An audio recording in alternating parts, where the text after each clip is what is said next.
Hello, everyone. I'm Mariquita Solis, the live stream rep of All Creatures, all-creatures.org.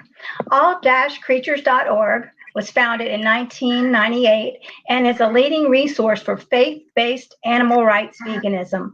Led by our executive director, Tams Nicholson, we provide free resources for people seeking to live compassionately towards all creatures. Our extensive library includes vegan sermons and commentaries, animal rights strategies, action alerts, events, and works by various vegan authors. We also sponsor websites for animal rights organizations. Our mission is to unite compassionate individuals worldwide who honor the dignity of all creatures. Today, we're very honored to welcome Fern Levitt, the writer and producer of Lucy, The Stolen Lives of Elephants. It's the first documentary film to reveal the plight of elephants in captivity and investigate the lies that zoos tell the unknowing public under the guise of wildlife conservation and education. At the heart of the film is Lucy, Edmonton Valley Zoo, lone and ailing 49-year-old elephant, and the people fighting to send her to a sanctuary in California where she can live for the first time in decades with the company of other elephants. So thank you so much for joining me, Fern. I am, my heart really is just engulfed with emotion at this story and everything you've done. Yeah, thank you. It for sure is a very upsetting, heartbreaking story. Yes, and I saw some of the documentary, not all of it because it's not available in the States. And and actually that weekend I had just spoken with someone who was advocating for zoos and convincing me that zoos were wonderful for wild animals. I can't even say it, So this person was telling me, no, zoos are great, and that I didn't know what I was talking about. And I just feel sick with pain saying that because I know the truth. And so I just want to hear about what you have learned on your journey. And so everyone that's watching, please let us know where you're joining from and get your questions up. And I see JJ's here. Thanks for watching us. So Fern, how did you start out on this journey of creating documentaries? Particular documentaries in general. I've been doing this for over 20 years now, making documentaries. The majority of documentaries that I've done are human rights, people who fight for human rights. And I just started getting into doing animal documentaries. In 2011, my husband and I went dog sledding in just north of Toronto, Canada, and it was like. Oh, excuse me 1 second, Fern. Yeah. Do you have another computer open on the YouTube? Might be open up somewhere. No. Does there's an echo? No. Maybe. Let me check it. My computer is not open. Maybe it's me. Oh no, my computer. Okay. Go ahead. My husband and I went dog sledding in just north of Toronto, and it was seeing like a concentration camp of dogs.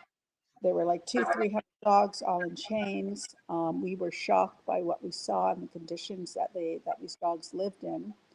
We ended up taking a dog home with us who had lived on that chain for 9 years. And our dog, Slater, he was 9 when we got him and had been on that chain for 6 months. And it was like there was nothing in him. He was depleted. He didn't know how to play with other dogs. He didn't do any of the normal things that dogs did. And shortly after we rescued him, this slaughter of sled dogs in Vancouver made the international, not just the national news, but the international news.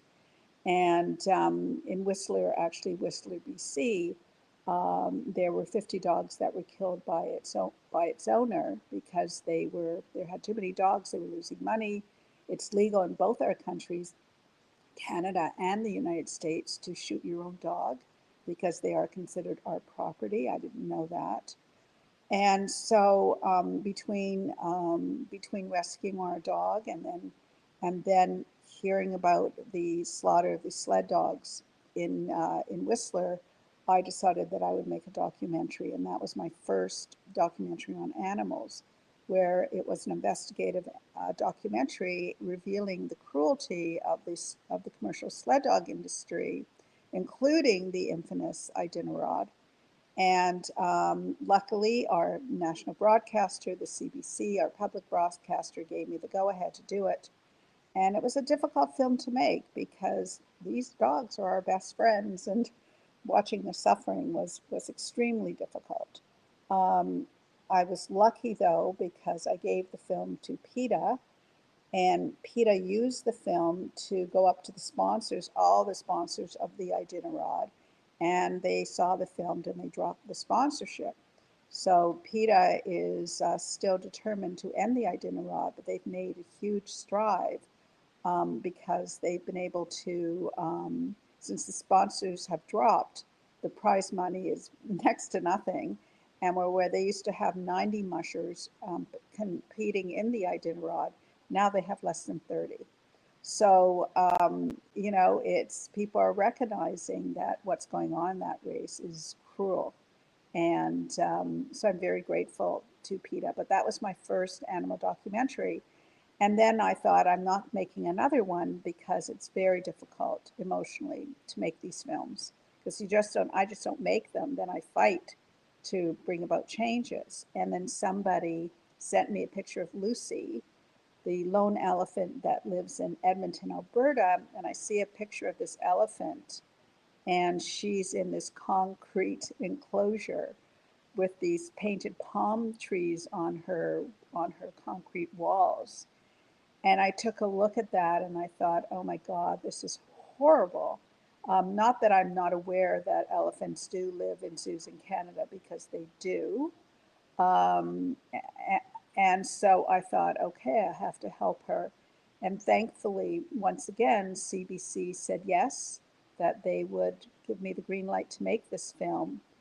And that's how it all happened. I knew that keeping elephants in captivity was wrong. But I had no idea of the extent of the cruelty or that the lies that the zoos tell the public in order to justify the captivity of these highly intelligent animals until I made this film. And it took me about 3 or 4 years to make the film.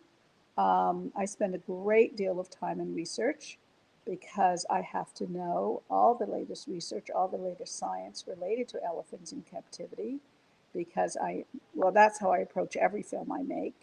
You almost have to get your PhD in it, so your research and what you're putting in the film is beyond reproach. And and so it took me about 4 years to make this film, finding out the best stories that I could that exemplified the horrors and the cruelty of keeping these animals in captivity. And I was able to do it. Lucy is the main story of my film, but it's a film that goes into 5 interrelated stories, mostly about what the zoos have done to put the cover blanket over our eyes, to the cruelty of what they're doing, and some, hopeful news as well. So that's how this all happened. And we're continuing fighting to get Lucy to sanctuary. That is where I'm at right now, joining the other institutions, other organizations like LEAP, who are fighting to get Lucy finally to sanctuary. Well, that's a powerful journey. And where can we watch your documentary on the sled dogs? Oh, that's the sled dog documentary. Well, for Canadians, it's on CBC Gem, and for anybody else, for Americans, if you just Google sled dogs, that's the name of the title. You will find there's different streaming services that does have my documentary, and it is an important watch as well. So thank you for mentioning that. So everybody has access. It could be on Amazon, I'm not sure, but everybody has access to that documentary now.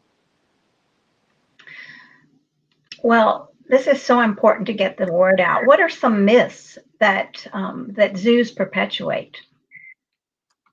Well, the biggest myth that they say is they're all about education and conservation, and that's a lie. I mean, there's nothing educational about going to see these animals in these elaborate and sometimes not so elaborate, enclosures. I mean, what's educational about that? They're not. I mean, my focus was on elephants, and that's where now my expertise is. So it's difficult for me to comment about other wild animals. Though I would say it's the same thing for them. Wild animals belong in the wild, not not in enclosed places like zoos. And what I learned when studying elephants is that when elephants, first of all, they're herd animals. The females stay together for their lives. The grandmother looks after the mothers, who look after the children, who look after. I mean, these are very strong families. And when an elephant is born, when a calf is born, there's huge celebrations in the herd, and they're all there to help the mother with the baby. It's beautiful, and there they stay together lifelong. The males too are celebrated, and they stay with the herd till about 14, 15 years old. And then they're still staying in close proximity to their herd, looking for mates. And they travel in the wild, they travel over a very diverse environment, several miles or kilometers a day. They're really constantly on the move, looking for food, looking for mates, looking for water holes, training their young, training their children. They have their own way of communicating with one another, which they do brilliantly. And when you take them out of where they belong and you put them in these small spaces, you're depriving them of what their basic needs are: to move, to travel, to go over a diverse environment, to eat the various vegetation, the varied vegetation. I think they have access to 47 or more different types of plant animals. And so they're deprived of the vegetation, they're deprived of their herd. They are in these small places with nowhere to go and nothing to do. And that has a horrible impact on them, both psychologically and physically. Where, when elephants are living in zoos and they don't have the room to move and travel, then there's a lot of obesity that happens, which you never see in the wild. There's problems with their pads as well. Some of them are on concrete. They're held in concrete cells, and that's terrible for their pads. But there's a lot of pad problems, which could cause infections and all kinds of issues, again, that you never see in the wild. There's difficulty in breeding. They have to use artificial insemination many times to breed these animals, which of course they know they don't have problems to do in the wild. And Dr. Bob Jacobs, who is a neuroscientist who has studied captive elephant brains, and what he has found is brain damage, that these elephants suffer from brain damage. So the things that you see in zoos when they're swaying back and forth, or moving their trunks back and forth, or moving their bodies back and forth, which you see in my film, that's abnormal behavior. They don't do these repetitive movements in the wild. And it's a symbol of brain damage.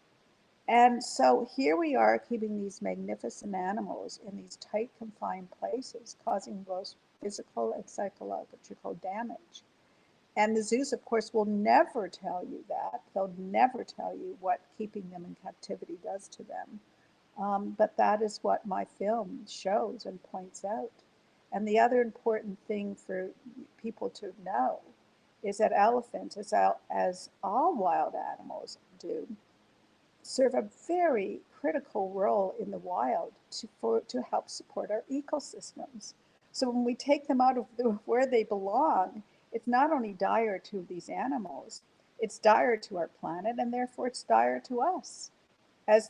Just to explain, as these elephants are traveling the thousands of kilometers or miles every year, They're eating a variety of all kinds of vegetation. The vegetation goes through their body, and when they come out, it's become fertilized seeds. So more vegetation can grow, which helps feed the animals or insects that live in the wild. And as Dr. Joyce Poole says, who is the renowned elephant expert, without elephants, forests will die. And without forests, so will our planet. So when we take these animals out from where they belong and put them in places that they don't belong, it's a terrible thing to do to them, and it's a terrible thing to do to our planet and therefore us. And you're not going to get that information from zoos. They're there to make money. That's why they're there. What do the zoo veterinarians say? I mean, about Lucy? Which veterinarian is that? It's interesting because so Lucy was taken from, I'm not sure if she was in the wild or what happened, but she was taken from Sri Lanka when she was where she was born and sent to the Edmonton Valley Zoo. And again, as I say, in Canada, and Edmonton is one of the coldest cities, not just in Canada, but in the world. And she was alone, and she was only 2 years old, and she was alone, and they put her in on an exhibit. There was another she did have a companion for a while. The elephant's name was Samantha, but Lucy is an Asian elephant. Samantha was an African elephant, and they're not compatible. They're just Asians stay with Asian elephants, Africans stay with African elephants, and they're in a many way they're both elephants, but they're different species. And then they took, I'm not sure how many years, was it 10 or 15 years that they had these two elephants in a very small space. And then they took her, Samantha, away for breeding purposes. And there Lucy has remained in Edmonton throughout her, almost 50 years. And they have taken Lucy to breed. I think they shipped her to Calgary, another very cold city, for breeding purposes. But that she was never able to breed, which is a problem for all captive elephants.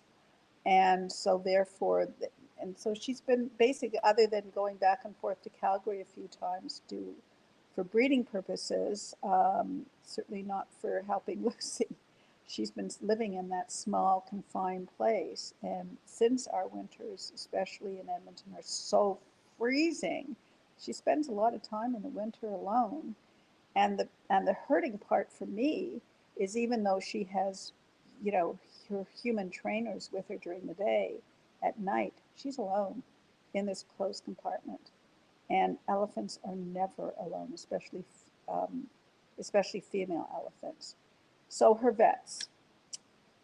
Well, obviously the Edmonton Valley Zoo did not want to lose this elephant, and so interesting. There's apparently a vet, this so-called elephant expert, and I said so-called.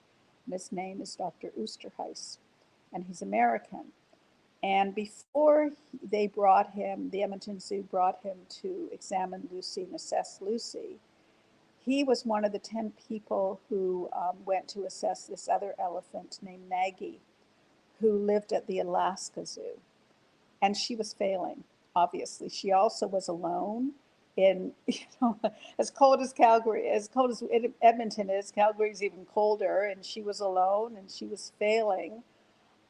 So the zoo director, who was a wonderful person, Pat Lampy, had these elephant experts come to assess Lucy to see if she could go to, not Lucy, sorry, Maggie, to see if she could go to sanctuary. And they had 10 experts come in, and all 9 of them said she needs to go to sanctuary. Not only can she get there, but she needs to get there or she's going to die.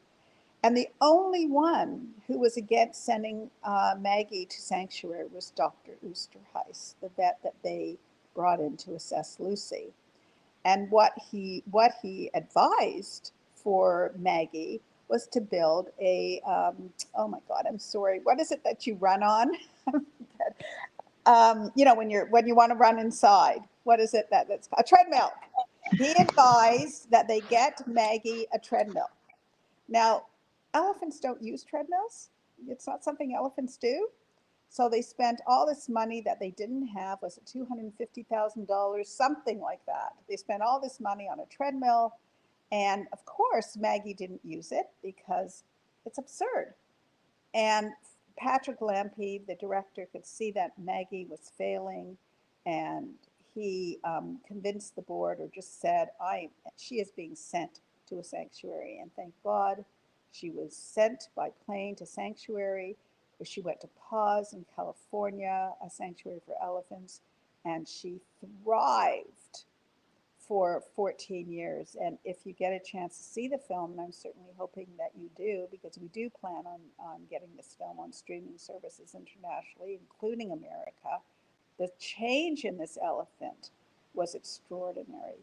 So even though Dr. Oosterhuis was the only one that said Maggie cannot go and ordered a treadmill, he is the one that the Edmonton Valley Zoo chose to assess Lucy. And what he said in terms of Lucy, because the Edmonton Valley Zoo was getting a lot of complaints and desires from different groups like PETA and others in defense of animals, to send this lone elephant to sanctuary.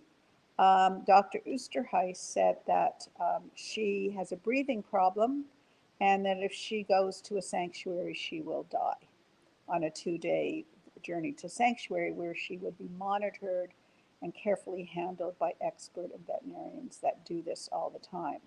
So that has been the mantra of the Edmonton Valley Zoo, that Lucy, who is now, as I said, has now lived at the Edmonton Valley Zoo for 48 years.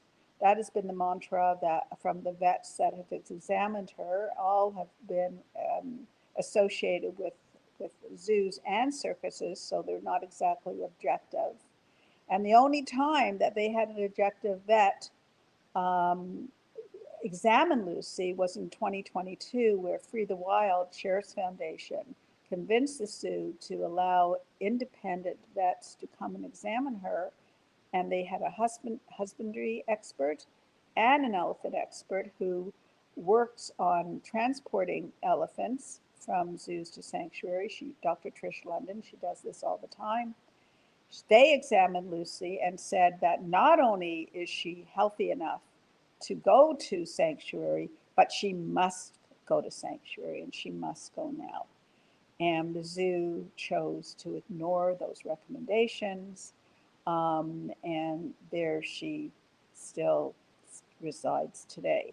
Now, interesting, Gary Dewar, who refuses to let Lucy go to sanctuary, he's the director of the zoo, made an announcement to the journalists recently that Lucy was doing so well that she could live another 10 or 15 years. 10 or 15 years.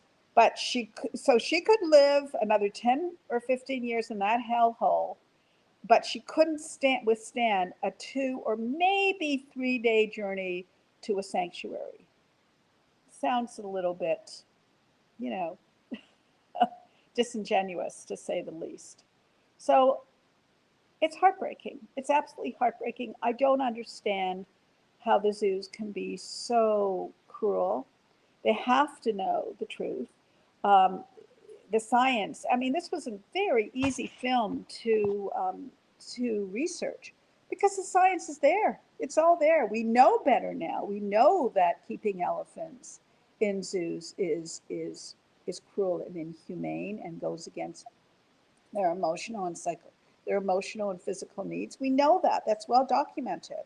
They don't do well in captivity. And yet the zoos choose to ignore what the science is telling us. So it was a very easy film to research. But the zoos, this is, I suppose, I don't know what happens to their compassion, but it's a business. And so it's not about what's best for these animals. It's about what's best for the business, and that's wrong. But I will say one thing more. It's up to the public to decide. It's up to the public. we can make that change. If we decide, if we know, and that's why films like this are important, if we know this is wrong, then hopefully more and more people will decide they're not going to zoos. What are they teaching their children? That it's acceptable to keep these animals where they don't belong, in prison-like settings? I mean, so it really is up to us. If the public says no more, then the zoos are forced to shut down or change. And that's what I'm hoping will happen. So what are right now, the steps that need to be taken? I mean, what are the options that we can do to help her? Well, number one, when I talk about that, I mean, there is some hope. Okay, there is some hope. I don't know if there's hope for Lucy, but there is some hope in terms of the future of zoos. When I talk to today's youth, people in their 30s, 20s, even younger, they get it the way that I never did, the way that my generation never did. I took my kids to the zoo. I went myself to the zoo as a kid, and they get it, whether it's TikTok or social media or documentaries on streaming services. They get what zoos are, and they're refusing to go. And what I understand is that the number of people going to zoos have definitely decreased, and that's the good news. So if the zoos don't change, the public will force them to change. The other thing is that part of the film, part of what we show is what the future should be, which I hope is even what happened right now, is that Buenos Aires in Argentina closed down their zoos. These polar bears died because it was too hot there. And the people of Buenos Aires, they protested against the zoo. I mean, it was the people that made that happen. And so they closed down the zoo and they opened an eco park. And children can learn all about these animals at an eco park through 3D animation and robotics. And it's a really exciting, I mean, it was wonderful to film that. I mean, it was so innovative. It was so much fun. It was just wonderful. And the message is that the eco park gives to the public is that we all have a responsibility to protect the wild, because that's where these animals belong. They belong in the wild. So we have a responsibility to protect our wild so these animals can live there and thrive. That is the opposite message that the zoos give to the public, which is we're all about conservation and education, or there's no wild left, or we're protecting them from being hunted and slaughtered. They'll give a million excuses, or it's educational, it's better for the kids to see these animals up close, they'll learn from that. But it's a very different message than what the eco park gives to the public, which is the truth. And so that is something that zoos could turn into, could change. And in fact, in Niagara Falls, Canada, they are having I hope I'm saying this word, a hologram exhibition of wild animals. So you come and you see this exciting 3D animation of all these animals, and you learn about them in a really exciting way. And so they're opening up, they're calling it the Humane Zoo, and it's opening up in Niagara Falls. In fact, I'm going to go this summer. And so that also is a huge change. And just by calling it this Humane Zoo, because we're not using real animals, that's a really strong message. And the last thing is, which I'm very, very proud of, is that Canada has this bill. It's called Bill S-15. It's passed in our Canadian Senate. And when it passes in Parliament this fall, and we're all expecting it to do that, Canada will be the first country in the world to end the captivity of both elephants and great apes. Because we know that these animals are suffering and shouldn't be in captivity. They were hoping that they could add more wild animals to that list, but they have to deal with the opposition party. But it's a significant beginning, and it gives a message to other countries that we're changing, and you need to change too. So there's some hope there, everybody. But the biggest thing that people can do is don't go to zoos, and tell people not to go to zoos and tell them why. I educate all the time. When I talk to, if I'm walking my dog, I will talk to people and I'll tell them the same thing, especially when I see young families. I spread the word. Well, how do you do that? Like when you're walking your dog with someone, how do you bring that up? And what are their responses usually? 1 second, hold on. Laura? Hi, sorry, I'm on a podcast right now. Okay, thank you. Hi, sorry. I just look at, I'm used to doing this because I did it with sled dogs. I'd be walking my dog and I would tell people that, have you heard about the sled dog industry? This is like, my dog is rescued from the sled dog industry. And I'll talk about the film and I'll say where you watch it and please watch it. And I just talk about it. I do it all the time. I do it all the time. I talk about the film if I'm meeting a stranger, especially when I see a young family, I will talk about the film. I'll introduce myself. I'll say I'm a filmmaker. My film is on CBC. Please watch it. Please do not go to zoos. And most of the families that I speak to nowadays know the truth about zoos and say we will not go.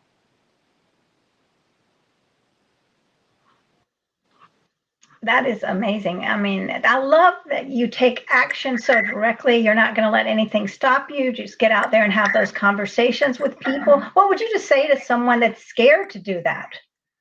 Scared of not going to the zoo? I don't know what you mean. Scared of talking to people or someone that, doesn't feels like there's no hope.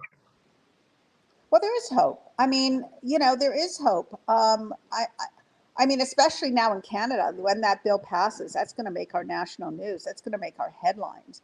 That's big news. This is big news that we're the first country to do this, and that not just my documentary, but having that in the headlines, that's going to wake people up to, oh my goodness, well, there has to be a good reason for elephants no longer being in Canada because of the cruelty. So I think that's going to educate a lot of people. And in the Toronto Zoo, which is, I think, the main zoo in Canada, they took their elephants when 2012 to a sanctuary all the way back then. So, it's information is getting out fast enough? No. Quick enough? No. We just north of Toronto is it's called the African Lion Safari, and you can take your cars through the safari in the summertime, and you'll see all these animals, including elephants, just walking around. They can walk on your cars, and I went as a kid, and I took my daughters there as well. But since taking this film on, and knowing what I know, African Lion Safari is one of the largest breeder of elephants in all of North America, and they're certainly fighting against this bill, but they're not going to win. And so that was one of the stories in my film where I talked about the cruelty of keeping elephants in captivity, but also what we did is we filmed all winter long. And filmed there all winter long using a drone. And what we were able to show is the animals, they're what you see in the summer is just a facade, because the animals were nowhere to be seen throughout our very long winter. And we were told by someone who used to work there that they're kept inside on chains. So, you're driving there, it all looks so lovely, but you need to understand this isn't what the reality is. And from my understanding, is that the number of people going to the African Lion Safari has dropped significantly. Now, they threatened to sue us. The African Lion Safaris threatened to sue myself and CBC. And I basically said when I was interviewed, go ahead, sue me. Go ahead, because the publicity would be great, which of course they didn't. Because everything that's in my film, I mean, I'm a journalist, and that's what I'm supposed to do is bring up truths that are kept hidden. And of course, they didn't sue me because I'm sure they didn't want to gather more publicity than I was already gaining from the film. But that's also, we're talking about Lucy, but I'm also hoping that the African Lion Safari too closes down. Right. These animals are just being terribly abused and Yep. denied of their basic freedoms. Yes, And they so are. it's sickening. Are there many people that worked at these places, at zoos, that have now changed to help you? I can count that on one hand. It's really unfortunate. I found the same thing when I was making sled dogs, that there were very few people. I mean, look at, there's hundreds of people that work in zoos, thousands of people that work in zoos, and only a very few would come up and talk to me. Some of them have signed legal papers that saying that if they speak about what they witnessed when they worked at these zoos, the zoos could sue them. So out of fear, some of them, listen, I mean, humans, what I've learned making both these films is if you want to believe something, if you want to believe the earth is flat, you will believe the earth is flat, despite all the science in the world that has confirmed that the planet is round. And I found when I was interviewing mushers in the sled dog industry and giving them facts and science about what chaining does to these dogs and how terrible it is for them, as it would be for any species to spend its life on chain, they would deny it. They would give me their own, fake facts that these animals are different and therefore they can be treated differently. And they're not like regular dogs. So that is the mantra that they keep spewing out. And I found the same thing when I filmed undercover, because none of the zoos, except for one, the Miami Zoo, allowed me to film. They either said no, or didn't respond when we asked, and that was zoos in both Canada and the United States. And so, they'll make up their own misinformation.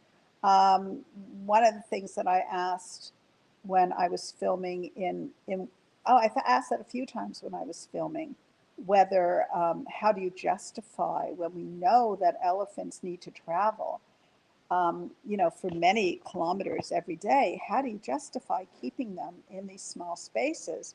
And one of the attendants said to me, "Well, these elephants are different. If they were wild, then they would have different needs. But as captive elephants born in captivity, they don't have the same needs as wild elephants." And that's simply not true. It's simply not true. Just because they're born in captivity doesn't mean they don't have the same needs. Um, Elephants in the wild can live up to 80, 90 years. In captivity, it's half that and even less. So people are very good at believing lies if they truly want to not look at what the truth is. So it's very difficult. And there have been people that have courageously come forward who are in the film that worked for a number of years in zoos training elephants, and were very open and honest of the horror not only that they witnessed, but that they did themselves to these beautiful animals, and live with tremendous guilt over what was done, what they did. But at the same time, they're spending their lives today trying to raise awareness and help these animals so that they don't come to zoos and they stay in the wild where they belong. And I have a lot of respect for them.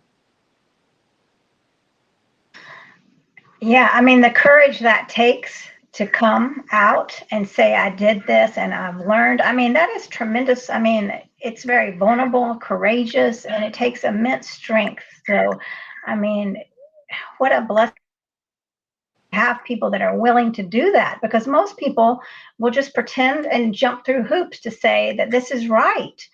So, I mean, it is a I mean, tremendous blessing, y'all. I'm sorry about the streaming issue. yeah, it's fine.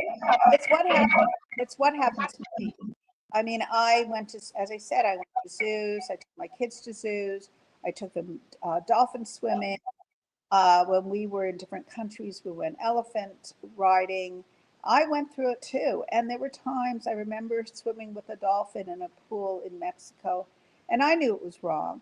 I knew it was wrong, but I wanted to touch a dolphin. I wanted to swim with a dolphin, even though I knew that it was wrong. And it really was my dog, the dog that we rescued, Slater, the day we went dog sledding and brought him home.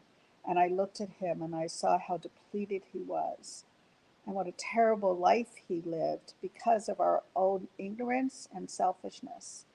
And I thought that's when I changed. And I said to myself, I am never going to do anything to an animal again that would cause them pain for my entertainment. And I'm perfectly, I live a perfectly wonderful life without seeing. If I never see a wild animal again, I'm fine with that.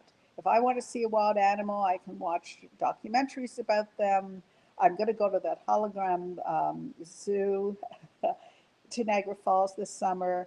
I, they have as much right, if not more, to live on this planet, and as we humans do. And all I want is for them to be able to live in this planet without humans interfering with them.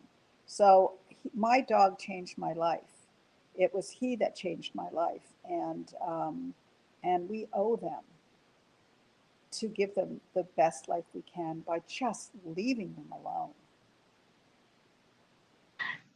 Yes, and the psychological effects are horrendous. How long did it take your dog to come around? Well, he never really did. I mean, he was very attached to me, but he couldn't seem to attach to my husband, who really tried. I mean, dogs need to explore their environment. They have this strong sense of smell, and they need to freely explore their environment. And he was deprived of all that, and dogs, need to eat, sleep, and eliminate in different areas. That's what their internal instincts have them do, which is taken away from them when they're forced to live on a change. So these dogs live with a tremendous amount of anxiety and fear. And so he did, he had a lot of idiosyncrasies that I've never seen before. And also, as a dog, they need to play with other dogs. That's their socialization. As we do, we need to, when we're young, we need to play with other kids. Well, we're social animals, so we still need to socialize. But that was all taken away from them. They never were allowed to freely socialize with other dogs once they were put on that chain. So he had everything deprived from him. Plus, he was 20 pounds underweight and just afraid of his own shadow. So he definitely, he definitely got better, but he was never able to become and do the behaviors that dogs do as humans. And that would be for humans too if they're deprived of all their basic needs. It's the same thing. Again, if a human is deprived and lives in isolation, they too suffer brain damage, and it's the same for animals. So, yes, he lived the last three of his life with love, but did he ever get over what happened to him? Not really. But the dog we have now is a rescue. He too is a rescue from the Sled Dog Place. They were supposed to. They were. He was only 1 year old. He didn't run fast enough, and they were going to put him down, and we got him right on time. But when we got Brody, he was only one and hadn't had the deprivation for that long, and he's just a regular dog with regular friends, having a very nice life. 1 second, I have to Okay, just change because I'm losing power. Hold on, sorry. I have to plug that's my okay. It's all good. Yeah, this is very powerful. So we're all going to be waiting for this to be released. Well, we hope it'll be released in the States soon, but it has to do its run in Canada first before we can release the film in the States. Sorry, I'm just Oh, plugging it. Yeah. Okay. thank you. All right. So you're saying that we're not going to get it in the States for a while, so we need to sit tight. Yes, well, I will let you know as soon as we hope to get it.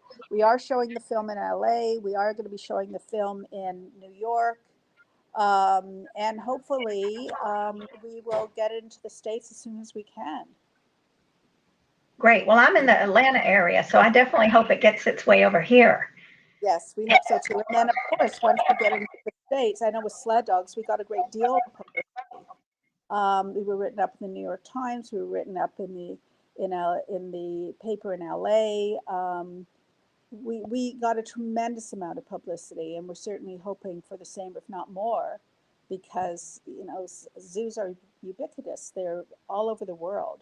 So I would imagine that we will get a great deal. I hopefully will get a great deal of publicity when the film comes out. As I said, it's the first documentary to expose the cruelty of keeping elephants in zoos, but it's relevant for all animals. They just don't belong there. They belong in the wild. So I'm going to be doing probably a demonstration this weekend against the circus. What would be a good talking point, one of the best talking points if I had a one-on-one with a person? Oh my God. See, I don't think we have circuses anymore in Canada. I don't think we have Cirque du Soleil, which is just humans doing acrobatics. I really don't think that, I cannot remember the last time we had a circus in Canada. I don't think they come here. I don't think people know. The other thing about Canada is they passed the Free Willy Act about 5 years ago, which no more dolphins and whales are allowed to live in Canada. Unfortunately, the ones that are here, we have one place called Marineland that now is out of business, and there's still about 10, 15 whales and dolphins there, unfortunately, because there's nowhere else for them to go. But God, I can't believe people are still going to circuses, really. We do have a promo. Do you have the promo? Because the promo, I believe, does show these people training these elephants to perform. This place is called the Preserve. It's in Texas, and they basically call themselves a sanctuary. But we were able to get undercover footage of these animals being trained by using the most abusive methods. They were constantly being beaten in order to get them to do these tricks. And if you have my promo, you can share that. That can be easily shared. That's out on social media. And take your phone, take the promo and show them the truth that these animals are beaten in order to perform these unnatural tricks. And so when you're taking your children to the circus, all you're doing is supporting animal abuse. That's all you're doing. And these animals it's the worst thing for them to be kept like this. And the training that they're used is these bull hooks with the hooks at the end of them. It's just plain animal abuse. I'm actually really surprised that the circus is still continuing. Didn't it close down in the States, one of the big major circuses? Yes, but this is a Shriners. Oh, I thought it closed. I thought it closed. It really is shocking to me in 2025 that people are still going to circuses. So I don't know. So that's why documentaries are so powerful, because you can show them the visuals, and we do show in our promo of these elephants performing, and then behind the scenes of them being beaten. Tell them the truth. Tell them the truth. And show them the truth. That's why these documentaries are important. You are so brave to be able to do this. To have the courage to go behind the scenes and to get this footage and to put it all together. What a amazing. You're a hero. I don't see that. I don't know how that's brave. I have the right as a journalist to do this. I don't live in Russia. No, nothing's going to happen to me. I'm insured. So if they try to sue me, we have insurance. There's nothing brave about what I did. This is what I do. This is what documentaries are. To me, the current journalists that go to war-torn countries, that's courageous. But there was nothing frightening or at any time did I feel nervous or that I was in any danger at all. And, you know, the only thing that happens is they may say, you know, these zoos might come out, which the sled dog industry did. People in the sled dog industry said terrible things about me, but, or that I faked the footage or whatever it is that they say. And, you know, I mean, the vast majority of people don't believe it anyhow. So thank you for that, but there's really nothing courageous about this. And my hat goes out to the people that have been fighting, like Leap, like Marianne Holm, who've been fighting to get Lucy to sanctuary for so long, because it's so frustrating. And you keep trying and you keep thinking, okay, maybe there's a chance. And then, you know, it falls apart. So I really admire people who've been fighting for animals long before I came along. And I'm just lucky I have a platform. You know, as a filmmaker, I have this platform. And but if those people were fighting for animals before me, I would not have the stories to tell. Well, you all are heroes in my book. So anyway, I want to make sure everybody that's watching, please like and subscribe. And then also check out our content on www.all-creatures.org if you want to make a donation. And also, please, Fern, tell us where we can find out more. God, you know, right now it really is just in Canada. You certainly, people can Google about Lucy the elephant in Edmonton Valley Zoo, or the African lion safari. You know, and I think you can absolutely Google about my documentary, Lucy, the Stolen Lives of Elephants, or even just Google my name, and you can at least see the promo. And so you can learn more about it that way. In Canada, you can watch it on Documentary Channel or CBC Gem, or both. But if you want to learn more, just Google the title of my documentary or Google my name, and you can learn more about both the sled dog industry and the elephants. So there is information out there, and hopefully it will be shown soon in America and in other countries. Well, this has been powerful, and I'm very touched by your hard work. And thank you so much for everything you're doing. And I want to thank everybody for watching. And please go check out these documentaries, wait for them, and be the voice. Get that little trailer and show it to your friends, show it to people you meet. Be as brave as Fern and talk to people on the streets and get the word out, because every time we do that, we're making a difference. Yeah, I mean, Google, as I said, Google my name or Google the title of these films and share them. Please share them, because there's promos out for both sled dogs. Well, sled dogs you can watch, just find out where you can watch it in the States, but you can. Google both these documentaries, watch the promos that we have, because that's for everybody, and share them. Let people know. The more people that know, the sooner that we can end this. And so it's very important that this information is shared and that people know the truth. That's why filmmakers do what we do. But we need people to watch, and we need people to share. All right, well, we're going to do it. Thank you so much, Fern, for this wonderful conversation. I'm ready to take action, and everyone else that's watching is too. Okay, I really appreciate you asking me to be on. All right, well, I hope everyone has a wonderful day, and stay courageous and use your voices, everybody. We can do it together. That's right. Thank you. Thank you. Bye-bye, everyone.